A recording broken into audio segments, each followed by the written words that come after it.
Hey everyone, I'm Nina Zadeh with Sidewalker Daily, and in today's video, we are going to talk about Instagram hashtag mistakes.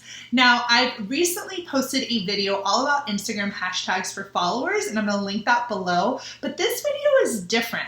This video is going to outline some key mistakes that I see influencers and small business owners and anyone that's really using Instagram to monetize their business. These are mistakes that I see over and over again, either on my group coaching calls or my one-on-ones. So I was like, you know what, let's make a video and drill down some big mistakes that may be hurting your overall business growth and development. So today I'm going to lay out the top mistakes that I see, and hopefully it'll prevent you from making them. Now, if you like social media content and you're interested in influencer marketing and all that sort of good stuff, make sure to subscribe to our channel. We release new videos every week on these topics. And just so you guys know, if you are new to our channel, I've done influencer marketing and social media strategy for some of the biggest travel brands, hotels, and tourism boards in the world. So as a social media expert, hashtags were something that were integral to the success of my clients' work. I also work with influencers and content creators, and I know so many of them use hashtags as a part of their overall strategy. So I get it. Hashtags are important, and this video is going to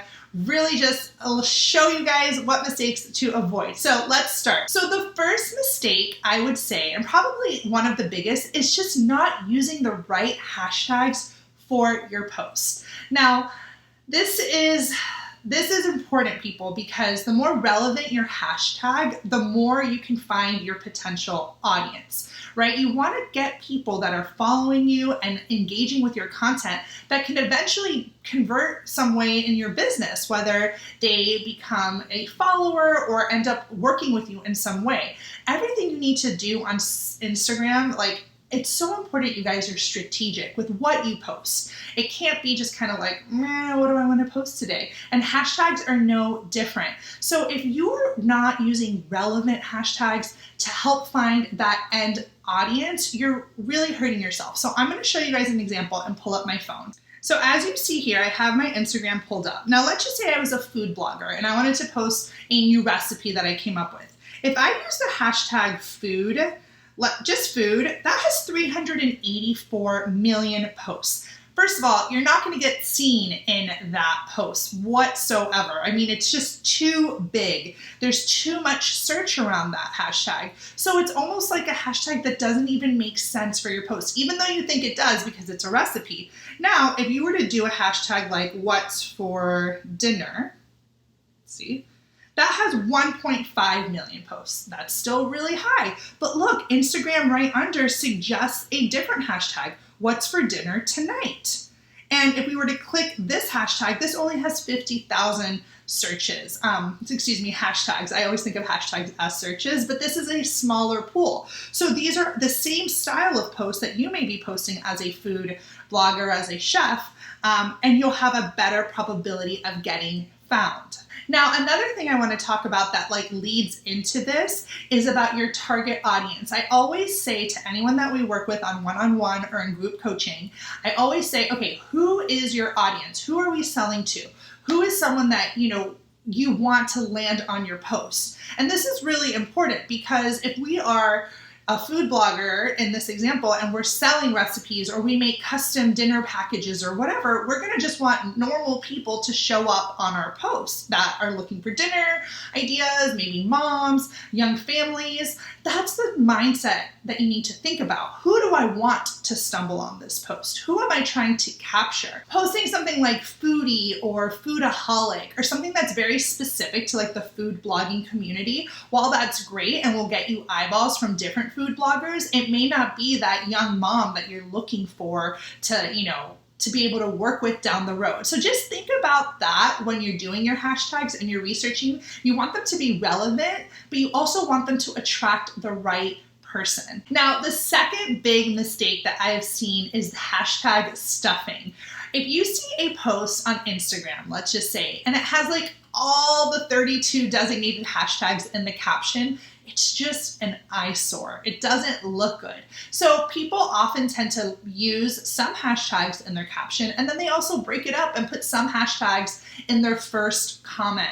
You'll see this happen all the time. And it's to remove this stuffing and like visual nightmare of seeing all those hashtags. And secondly, also for Instagram, like they don't want to see that you're just hashtagging and using the same exact hashtags on every post and being spammy in your content. So it's just something for you guys to consider when you are using hashtags, to break it up between the caption and the first comment, and to again drill down and be as niche as possible in them. A third mistake that I've seen with Instagram hashtags and just in general, if you're using Instagram to monetize your business, you should definitely have your own designated hashtag. Why not? Sidewalker Daily, we started off as a travel community and now we have over 600,000 hashtags just on Sidewalker Daily. You can check for yourself. It's amazing to see. But I say this for everyone. If you're a travel influencer, you can put your handle hashtag handle travels. So for example, there's a super well-known creative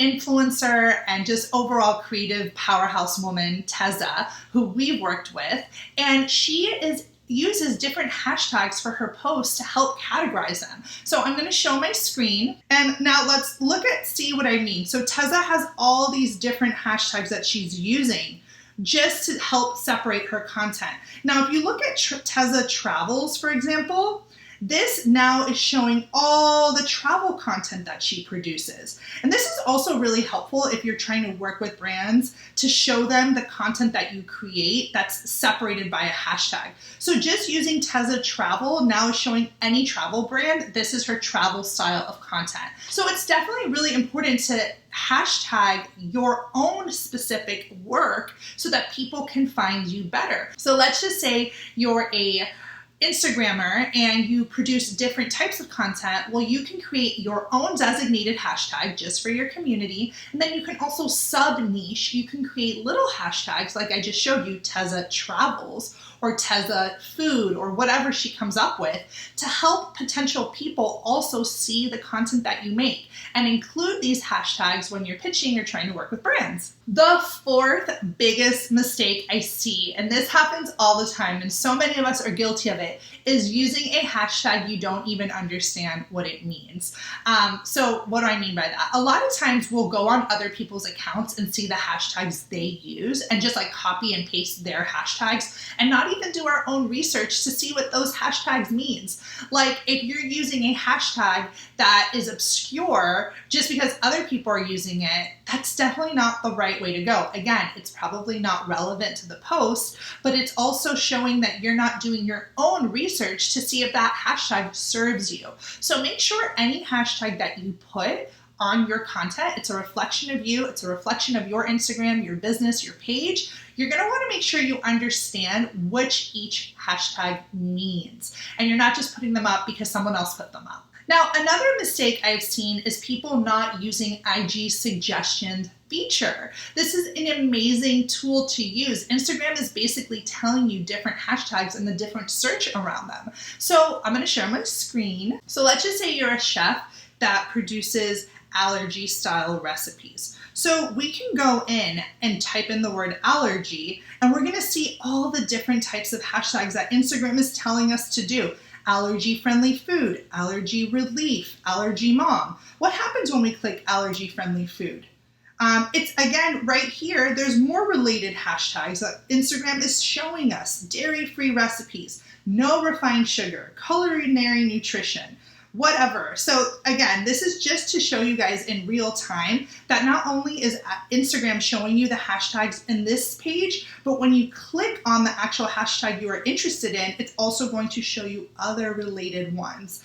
And Instagram is a very powerful algorithm. It knows the content that those type of people want to see. So you should absolutely look to Instagram to see what suggestions it makes, and then make sure you're choosing hashtags that are not crazy in search volume so that you can actually get found. My sixth mistake is a killer, and I hope you guys have stuck around to get to this point in the video, and if you have, you're in luck, because this one absolutely drives me crazy, and it's a mistake that can really hurt you, and it's keeping the same old hashtags. It's not doing new research. It's just creating a list and just sitting there. And what's worse is I've seen people do hashtag lists and use them on every single post. That means every post on their page has the same exact hashtags. That makes no sense because all your posts are different and they should all have hashtags that speak to, the post itself. Of course, there's going to be a handful of hashtags that are about your page and are about your brand, and you can use those,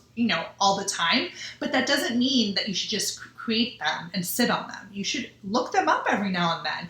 Go in, see, is this hashtag relevant anymore? What type of content is even on this? Are other people spamming in this hashtag?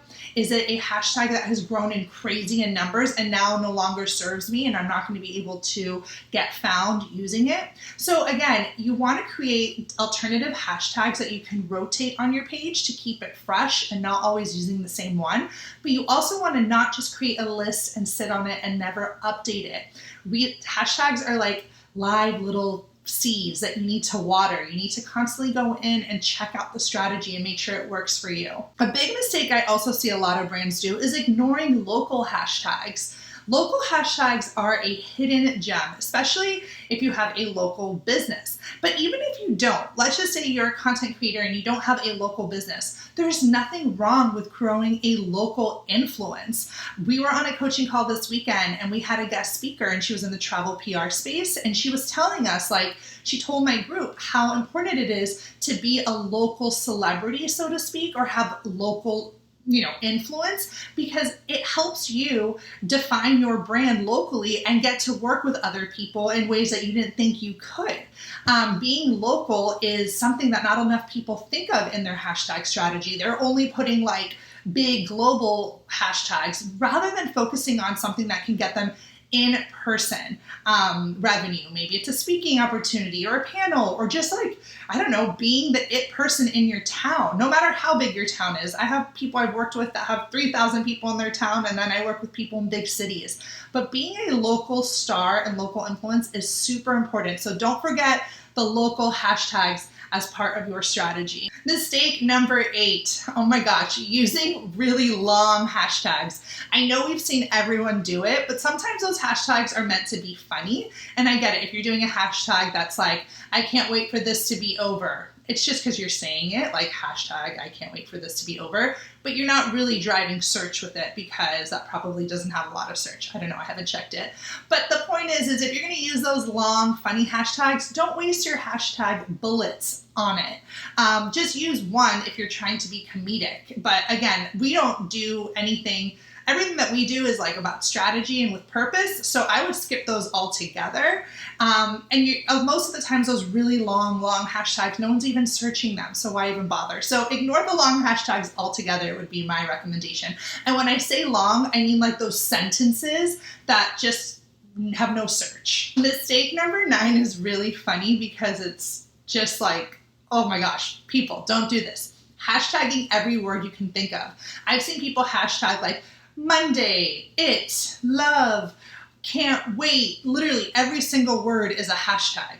Don't do that. That makes no sense. There's no rhyme or reason to use those hashtags. They're not driving you search. They're not relative to the post. So, I would strongly recommend to not hashtag just every word you can think of just to fill up the space. It's better to have less hashtags and have them be very relevant than just having all hashtags to fill the space and having them be all over the place. And probably the biggest hashtag mistake of them all is not using any.